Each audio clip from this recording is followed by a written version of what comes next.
오늘 잠언 12장 18절 말씀에 보면 칼로 찌름같이 함부로 말하는 사람이 있다.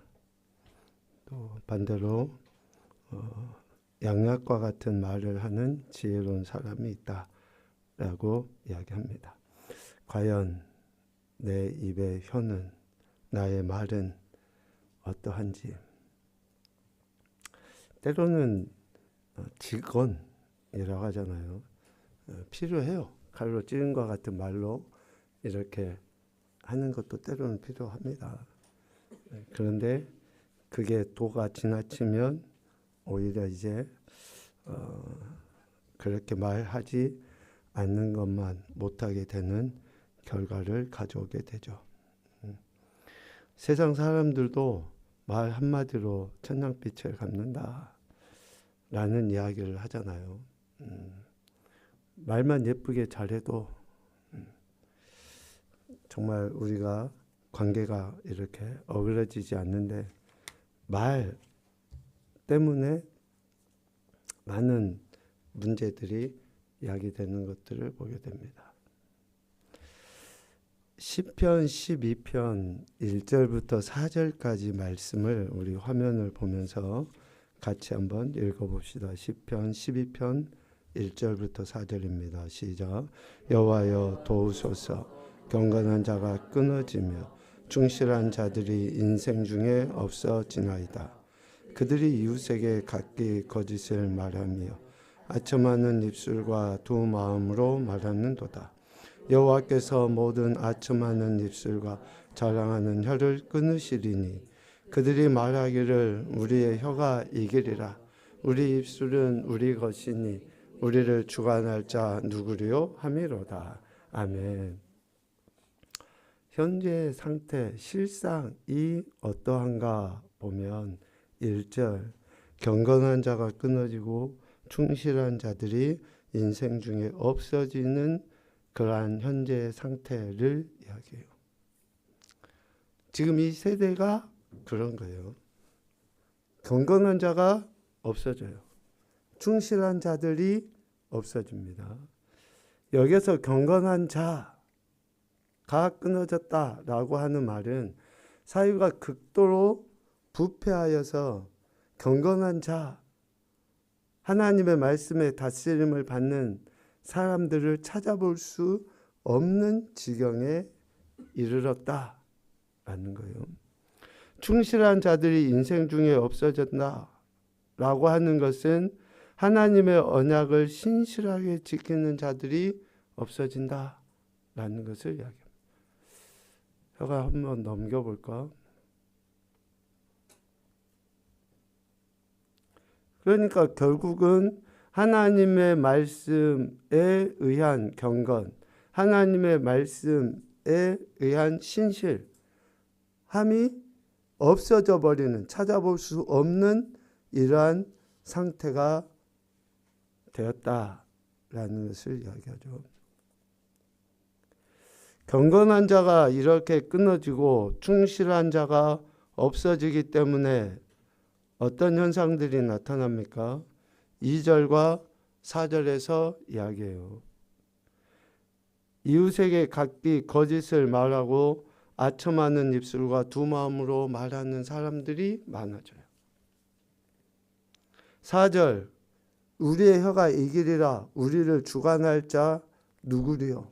그러니까 자신들을 제어할 어떠한 힘과 능력을 가진 존재가 없다라고 이야기하는 것이죠. 경건한 자가 없어지고 충실한 자가 없어지니 거짓이 난무하고 아첨하고 이러한 거짓과 또 아첨하는 말을 한다 할지라도 어떻게 제어받을, 그러니까 제어할 수 있는 힘이 없는 그런 지경에 이르게 된다라고 이야기해요. 왜 우리가 하나님의 말씀에 다스림을 받아야 되는가? 왜 우리가 하나님의 말씀에 다스림 받고 경건함과 또 이러한 말씀에 대한 신실함을 보여야 되는가? 라는 것은 바로 2절과 4절 때문에 그래요. 우리가 흔히 뭐 최후의 보루 이런 단어를 쓰잖아요. 정말 무너져서는 안 돼요. 마지막까지 지켜야 되는 그 한 가지가 뭡니까? 예수 그리스도 믿는 사람들이 하나님의 말씀을 듣고 지켜 행하는 것이 마지막 때까지 가야 돼요. 지금 이 마지막 때는 반드시 그것이 필요해요. 뭐 경제적으로 어렵습니까? 아니면 뭐 우리 삶에서 뭔가 좀 불편해요? 실질적으로 그렇진 않아요. 진짜 이 시대의 문제는 하나님의 말씀을 제대로 지키지 않는 것의 문제이거든요. 아무리 좋은 것이 있다 할지라도 그것을 내 것으로 취하지 않으면 의미가 없는 거 아니에요? 하나님의 말씀이 우리의 영혼을 살리고 또 우리의 삶에 큰 힘과 위로가 된다라고 우리가 머리로는 아는데 그렇게 우리가 실제적으로 삶으로 순종하지 아니하면 그것이 우리에게 어떤 능력이 되겠습니까? 아무리 힘든 능력도 될 수가 없는 거예요. 우리가 하나님의 말씀을 듣고 지켜 행하는 그 경건과 충실함이 있을 때에 거짓이나 아첨하는 말이나 또 우리를 주관할 자가 없다라고 하는 그런 철저한 그 교만함으로부터 우리를 보호할 뿐만 아니라 우리가 속한 공동체를 보호해 갈 수 있는 거죠.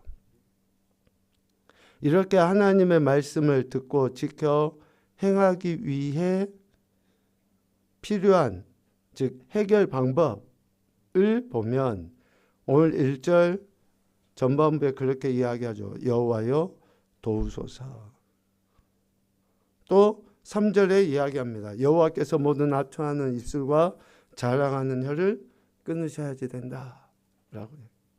하나님의 도우심 속에 또 하나님께서 친히 아첨하는 입술과 자랑하는 혀를 끊으셔야지만이 경건한 자들이 새로워져 가며 또 말씀에 충실한 자들이 더해져 간다. 힘을 얻는다. 라는 것을. 여러분 우리가 관계 안에서 그렇잖아요. 뭔가 옳은 일을 하려고 할 때 왜 유별나게 그래. 됐어. 그만해. 라고 하면서 김을 빼버리면 어때요? 하고자 했다가도 점점 하기 싫어지고 이게 옳다라고 생각을 했지만 점점 하지 않다 보니 어떻게 됩니까? 옳은 것인지 그른 것인지 제대로 분별조차도 못하는. 그래서 여러분 옳은 일을 하려고 할 때 적극적으로 참여하시고 또 협력하시는 것이 여러분 신상에 유익합니다. 네, 신상에 유익해요. 영혼이 잘 되고 범사가 잘 되고 우리 이런 이야기 믿음으로 고백한다고 하잖아요. 진짜 신상이 잘 되게 돼 있어요. 우리가 하나님의 말씀을 듣고 지켜 행하려고 하는 그러한 열심들을 하나님의 도우심 속에서 나타내 보일 때에 실질적으로 우리 입에서 아첨하는 말이나 자랑하는 말들이 사라지게 될 것입니다.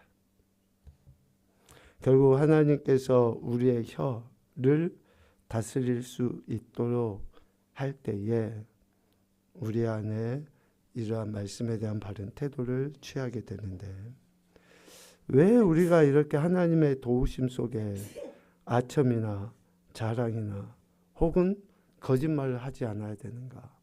왜? 시편 15편 말씀에서 그 해답을 얻을 수 있습니다. 시편 15편 1절 말씀을 같이 한번 보도록 하죠. 여호와여 주의 장막에 머무를 자 누구오며 주의 성산에 사는 자 누구오니까. 아멘. 주의 장막에 머무른다. 주의 성산에 산다. 라고 하는 것을 그냥 우리가 영적인 의미로 이해한다 치면 하나님 나라, 누가 하나님 나라에 들어가게 되느냐. 물론 신약적으로 예수 그리스도를 믿음으로 하나님 나라 백성이 되고 하나님 나라 들어가요. 지금 우리가 이 땅에서 하나님 나라를 누리며 살기 위함은 2절, 3절, 4절 계속 이야기합니다. 그러니까 주의 장막에 머무르고 주의 성산에 사는, 즉 하나님 나라 백성으로서 이 땅에서의 삶을 살아가기 위해서 우리는 하나님의 도우심 속에 아첨이나 자랑 혹은 거짓말을 하지 않아야 되는 거예요. 그래서 15편 2절에 이야기하잖아요. 정직하게 행하고 공의를 실천하고 그의 마음에 진실을 말하고 그의 혀로 남을 허물하지 아니하고 그의 이웃에게 악을 행하지 아니하고 그의 이웃을 비방하지 아니하고. 공통적으로 나오는 단어의 의미가 뭡니까? 말 아니에요, 말. 진실된 말을 하고 허물을 이야기하지 아니하고 비방하지 아니하고 악을 행하는 말을 하지 아니하는 이러한 행태들을 보일 때에 우리가 하나님 나라 백성 자녀로서의 이 땅에서의 삶을 하나님 나라의 은혜를 누리며 산다라는 것을 이야기해요. 그러니까 내 심령과 내 삶의 지경이 하나님 나라가 되고 안 되고는 결국 어디에 달려 있습니까? 내 혀에 달려 있어요. 내 혀에 달려 있는 거예요. 내가 말하는 것으로 인해서 소위 천국이 되기도 하고 지옥이 되기도 하고, 내가 말하는 것에 의해서 하나님 나라의 은혜가 내 안에 있기도 하고 그렇지 못하고, 우리는 상황을 보고 저 사람 때문이라고 이야기하려는지 모르지만 결국은 내가 어떤 말을 하느냐에 따라서, 내 말에 따라서 천국이냐 지옥이냐, 그것을 우리가 만들어가는 거예요. 우리가. 한번 여러분 분을 내보십시오. 분 내고 나면 어때요? 예수님 안 믿는 사람들도 조금 양심의 가책은 느끼지만 예수님 믿는 우리들은 분 한번 내고 나면 그것에 찔려가지고 내 마음이 더 괴로워요. 더 괴로워. 그러니까 우리의 말이 얼마나 능력이 있는지를 이런 것들을 통해서 우리에게 이야기하는 거예요. 내가 진짜 하나님 나라를 이 땅에서 누리며 살아가는 것이 결국은 내 입에 말에 달려있다라고 하는 것을 오늘 다윗은 시편을 통해서 이야기하는 거죠. 누가 주의 장막에 머무르며 누가 주의 성산에 살 수 있겠습니까? 우리의 입술이 하나님의 말씀에 다스림 받고 살아가는 자들이, 그래서 내 말로 인해서 관계가 어그러져 버리면 아무리 산의 진미가 가득한 음식을 날마다 먹는다 해도 그것은 천국일 수가 없는 거죠. 그런데 내 말에 의해서 관계가 온전해져 가면 콩 한쪽만 나눠 먹어도 바로 그것이 천국 하나님 나라 아니겠습니까? 그래서 주님이 이렇게 말씀하셨는지도 모르겠어요. 천국이 멀리 있는 것이 아니라 우리 안에 있다라고. 여기 있다 저기 있다 할 필요도 없어요. 우리 마음 안에 이미 천국도 있고 지옥도 있어요. 내가 어떤 말을 하고 내가 어떻게 하느냐에 따라 달라져 있다라는 것을 이야기합니다. 그래서 혀는 우리 자신뿐만 아니라 다른 사람의 전 생애를 좌지우지할 수 있어요. 내 말은, 내 입에 혀의 말은 내 자신뿐만 아니라 다른 사람의 전 생애를 좌지우지할 수 있습니다. 오늘 페이퍼에 보면 예를 들어서 이야기하는데, 라헬리의 딸 페리시가 있어요. 물을 기르러 강으로 가고 있었는데 페리시의 동생이 페리시와 함께 가겠다고 막 떼를 쓰고 울어요. 그랬을 때 그 엄마가, 라헬리가 페리시한테 동생을 데리고 가라고 이야기해요. 그런데 당부하죠. 동생이 강 가까이 가지 않도록 좀 주의해라 라고 이야기를 해요. 그런데 강가에 갔을 때 페리 씨가 친구들을 만나요. 그러니까 뭐 친구들하고 수다 떨고 잠깐 노는 동안에 페리 씨의 동생이 강에 빠져버려요. 구하려고 했는데 결국 그 동생이 죽고 말죠. 그러니까 그의 엄마인 라헬리의 마음이 어떻겠습니까? 그런데 라헬리의 친구가 찾아와서 위로해요. 하나님의 말씀으로 위로하고 또 격려해요. 그랬을 때 라헬리의 마음은 그 친구들의 위로와 격려의 말로 조금은 안정을 찾고 또 생명을 이렇게 얻는, 누리게 되는 그러한 시간을 갖게 되죠. 그런데 만일 누군가가 자식을 잃은 라헬리에게 와서 이렇게 말하는 거예요. 네 작은 딸이 강가에 가도록 허락하다니 참 너가 어리석다. 강가가 얼마나 위험한지 네가 그걸 몰랐냐 라고 이야기하면서 내 작은 딸이 죽은 것은 네 탓이다 라고 이야기를 해요. 이 이야기를 들은 라헬리의 마음이 어떻겠습니까? 자식을 잃은 그 슬픔으로 정말 죽을 것 같은 고통 속에 있는 라헬리에게 친구가 찾아와서 그게 네 때문이다 라고 이야기할 때에 얼마나 그 마음을 괴롭게 하겠냐라는 거죠.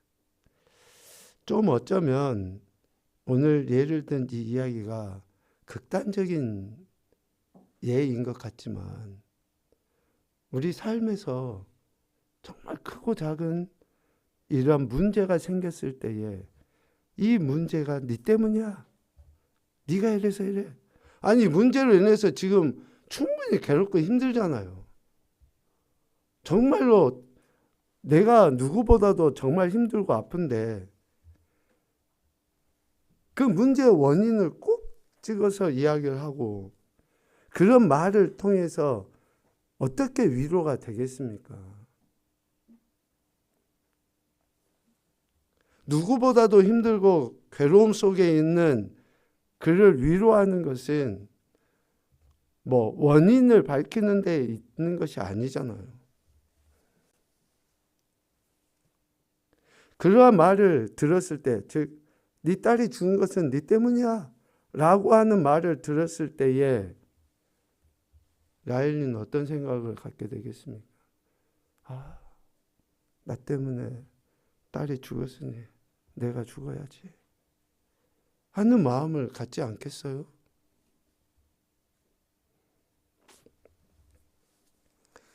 네 때문이야 라고 하는 그 말이 라헬리의 육신을 실제적으로 죽게 만들지는 못할 수도 있어요. 그런데 그 말을 들은 그 어미의 마음은 이미 죽은 거예요. 이미 죽어버려요. 특별히 자식의 문제에 있어서 부모는 항상 그래요. 저희 그냥 가정의 이야기를 조금만 하면 그래요. 저희 큰아들이 공익 이렇게 판정을 받았죠. 허리가 불편하다. 또 그 엑스레이랑 찍었을 때 꼬리뼈 쪽에가 좀 안 좋다. 그래서 그 허리가 항상 통증 있고 불편하다. 그걸 들으면 마음이 굉장히 아프잖아요. 아빠로서. 그런데 저희가 이제 지내온 과정을 쭉 이렇게 겪다 보면 교회 개척하고 건축하고 하는 그 모든 과정 속에서 저희 큰아들이 원체 좀 이렇게 체구가 컸잖아요. 어렸을 때. 뭐 지금은 막 그렇게 하지 않지만. 그러니까 중학교 막 이렇게 1, 2학년만 돼도 아빠 키만큼 되고 막 이렇게 되니까 제 생각에는 이제 뭐 힘도 요령이 있어야 되지만 등치도 그 힘이 세니까 그냥 저하고 똑같이 저보다 더 센 줄 알고 무거운 것도 더 많이 시키고 뭐 여러 가지 소위 고생을 많이 시켰죠. 그래서 이제 저는 그런 미안한 마음도 이렇게 있는데 아들이 좀 그 허리가 좋지 않다 뭐 이렇게 건강하지 못하다는 소리를 어렸을 때부터 일을 많이 해서 그래. 그러면 그 이야기가 제게는 훨씬 더 빗으로 이렇게 제 마음을 찌르는 거죠. 너무 미안하긴 한데 그게 사실이긴 하죠. 다른 누구보다도 어렸을 때 일도 참 많이 하고 힘도 많이 쓰고 그 높은 데 올라가서 바들바들 떨면서 그거 뭔가 일하고 있는 것을 보면 너무 가슴이 아프고 짠하기도 한데 그 사실을 제가 모르는 바는 아니지만 제가 어렸을 때 그렇게 고생하고 일을 많이 해서 이렇게 허리가 좋지 않다라는 그 말을 들었을 때는 그냥 제 마음이 무너지는 거죠. 그냥 더 제게 오히려 더 상처가 된 거죠. 오늘 여기에 나온 라엘리와는 비교할 수 없지만 우리 인생에 아마 이런 경험들은 다 있을 거예요. 위로의 말이 아니라 이런 말로 인해서 그녀의 마음이 오히려 정신적인, 정서적인 죽음을 가져다 줄 수도 있다라는 거죠. 그래서 오늘 우리가 읽은 잠언 12장 18절에 칼로 찌름같이 함부로 말하는 자. 여기에서 함부로 말하다 라고 하는 말은 분별 없이 충동적으로 하는 말이에요. 분별 없이.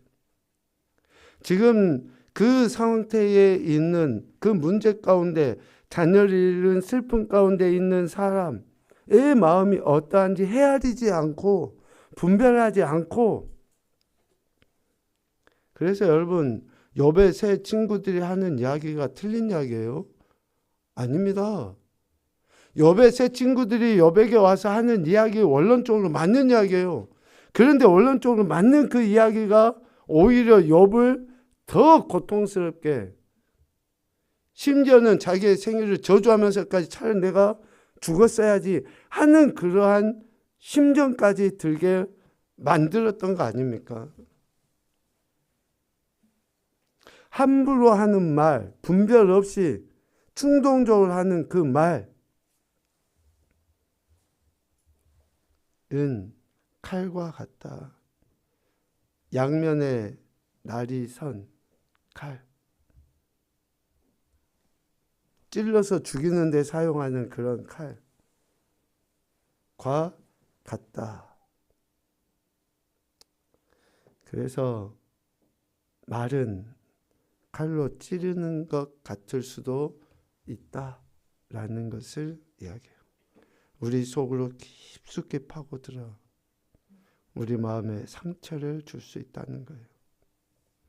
칼로 찌른 것 같은 말은 사람들에게 죽음을 가져다 줍니다. 그래서 죽고 사는 것이 혀의 힘에 달렸다라고 이야기하지 않았습니까? 말의 힘. 우리의 말이 이러한 엄청난 능력이 있다는 거예요. 지혜로운 사람은 말의 힘에 대해서 알고 있습니다. 그래서 지혜로운 자의 혀는 양약과 같다. 꼭 그에게 필요한 도움을 주고 위로를 주고 격려하는 그러한 말이 된다라는 죽음과 삶을 가져다 줄 수 있기 때문에 혀에는 권세가 있습니다. 권세. 능력이 있어요. 힘이 있어요. 그래서 말 참 조심해야 됩니다. 신중하게 해야 되고, 자녀들에게도, 또 친구지간에도, 형제지간에도, 지난 시간에도 이야기한 것 같지만 욕설해서는 안 됩니다. 그 욕설은 정말로 그 자신의 영혼과 상대방의 영혼을 피폐하게 만들어요. 매우 욕하는 것 주의해야 돼요. 특별히 우리 자녀들 욕해서는 안 됩니다. 친구들이 욕하는 것도 이렇게 듣지 않도록 해야 돼요. 우리의 말은 다른 사람에게 죽음 혹은 생명을 가져다 준다 했죠. 남편과 아내가 이것을 기억해야 됩니다. 초창기에 저희가 품성하면서 그 부부간의 호칭에 대해서도 이야기를 한 적이 있는데, 아내, 남편 이렇게 소개하기도 하고, 또 부를 때는 여보 뭐 이런 식으로 불러야지. 이름 부른다든지 야 그런다든지 뭐 이런 것들이 매우 좋지 않은, 왜? 그 혀에는 권세가 있기 때문에 그래요. 야 그러면 야 정도밖에 안 됩니다. 관계가 야 정도밖에 안 돼요. 부모님, 선생님, 그리고 우리 아이들도 혀에 권세가 있다는 것을 기억해야 돼요. 이웃과 친구들 사이에서도 마찬가지입니다. 한 가지 덧붙이면 하나님이 세우신 교회 리더들도 기억해야 돼요. 교회 안에서의 직분자들이 말에 유의해야 돼요. 그리고 다른 성도들에 대해 말 매우 신중하게 해야 됩니다. 예를 들어 놓고 있죠. 지금은 중학생이에요. 그런데 그 중학생이 9살 때 선생님이 했던 말을 기억하고 있어요. 선생님이 뭐라고 그 아이에게 했냐. 너는 멍청해. 공부하고는 거리가 멀어. 이 이야기를 선생님이 9살짜리한테 이야기해요. 아니 9살짜리가 뭘 안다고. 9살짜리가 뭐 얼마나 공부를 잘하면 뭐 잘하고 또 못하면 얼마나 못한다고. 선생님이 그 이야기를 한 거예요. 이 아이한테. 9살 때 이 이야기를 듣고 이 아이는 나는 멍청하고 공부하고는 거리가 머니까 라는 그런 생각을 갖고 있었던 거죠.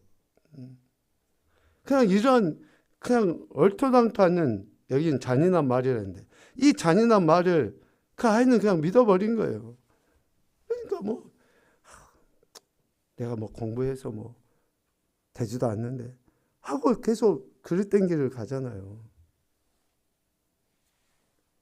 그러니까 좀 격려도 하고 좀 축복도 하고, 진짜 내가 눈으로 좀 봐도 조금 떨어진 것 같아도 좀 격려도 하고 하면 그냥 힘을 얻어서 할 텐데, 너무 직설적으로 너는 멍청해 이렇게 이야기를 해버리면 아무리 화가 나도 좀 이런 이야기는 안 해야죠. 죽고 사는 것이 혀의 힘에 달렸다. 혀는 힘을 가지고 있다라고 이야기합니다. 많은 사람들은 그들에게 죽음을 가져다 주었던 과거에 들은 말들을 기억해요. 아마 여러분들도 상처되는 말들, 혹시 제가 과거에 상처되는 말을 했다면 용서해 주십시오. 제가 혹시나 저도 모르게 혹시나. 그래서 제가 이 이야기를, 그러니까 말씀을 이렇게 묵상하고 준비하면서 거기 밑에도 나와 있잖아요. 때때로 그것은 사람들이 그들에게 주었던 기분 나쁜 호칭일 수도 있습니다. 그러니까 말하는 사람이 기분 나쁜 호칭으로 누군가를 불렀을 때에 그것이 그 사람에게 상처가 될 수도 있다는 거잖아요. 결국 그 사람을 죽음에 이르게 할 수도 있다는 거잖아요. 제가 우리 아이들을 부를 때 야 촌놈이라고 이렇게 너무 부르는데 이게 그 아이들이 기분이 나빴을까? 예성아 기분 나빴어 혹시? 아니, 진짜로 물어보는 기분 나빴어? 아니지. 우리 예성이의 영혼이 죽지 않고 살아 있구나. 그래서 제가 야 촌놈 그랬더니 어떤 애들 뭐 이렇게 하는데도 별로 싫어하지 않으니까 제가 촌놈이라고 했던 것 같은데 여기에 보니까 기분 나쁜 호칭일 수도 있다. 그 문구가 있어가지고. 그리고 우리 은준이 성이 이은준이잖아요. 이은준. 그래서 제가 은준이를 요 근래는 그렇게 자주 못 봐서 못 불렀는데 자주 만났을 때는 미스터 리잖아요. 미스터 리.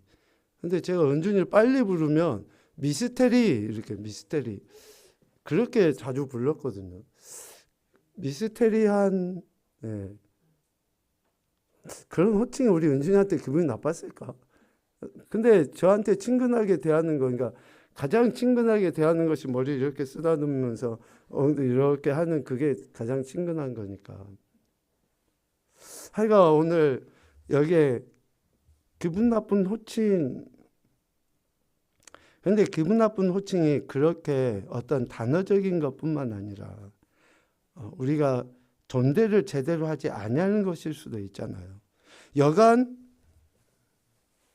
우리의 말에 이런 호칭에 그 영혼이 달려있다라는 것을 좀 주의해야 될 필요가 있다는 것을 이야기하는데 믿지 않는 남자와 결혼한 그 여인에 대한 이야기를 마지막에 하잖아요. 믿지 않는 남자와 결혼했는데 몇 년 동안 그 남편이 아내를 부를 때 뭐라고 불러요? 멍청이라고 부르는 멍청이. 그러니까 야, 뭐 이런 이야기는 그나마 양호한 것 같아요.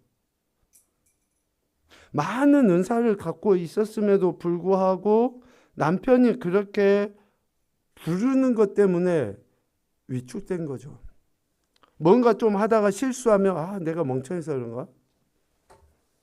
내가 좀 더 뭔가 하려고 하면 내가 능력을 발휘하려고 하면 이런 단어가 머릿속에 먼저 떠오르니까 점점 시도하는 것이 줄어들고 나중에는 시도조차 하지 않게 되고 그냥 정말 이러한 안타까운 인생으로 전락을 하게 되는 거죠. 너무 극단적인 예인 것 같지만 혹시 우리 안에 이러한 말로 인해서 또 그릇된 호칭으로 인해서 그 상대방을 이렇게 점점 위축시킬 뿐만 아니라 영혼을 파멸 가운데 빠지게 하는 것은 없나 좀 신중하게 우리가 고민해야겠다라는 생각을 합니다. 오늘 자녀를 잃은 부모의 그 모습도 이야기하고 또 어떤 호칭에 대해서도 이야기를 하는 것을 우리가 좀 더 예의주시해서 우리 자신들이 지금 어떻게 말하고 또 행동하고 있는지 우리 자신들 좀 진중하게 돌아봤으면 좋겠다 싶습니다. 말에 권세가 있다는 것을 꼭 기억하시고 우리의 입술이 하나님께 굴복되어서 그 말씀의 다스림을 받고 하나님 나라의 삶을 살아가는 그 복된 인생들이 되시기를 주님의 이름으로 축복합니다. 아멘.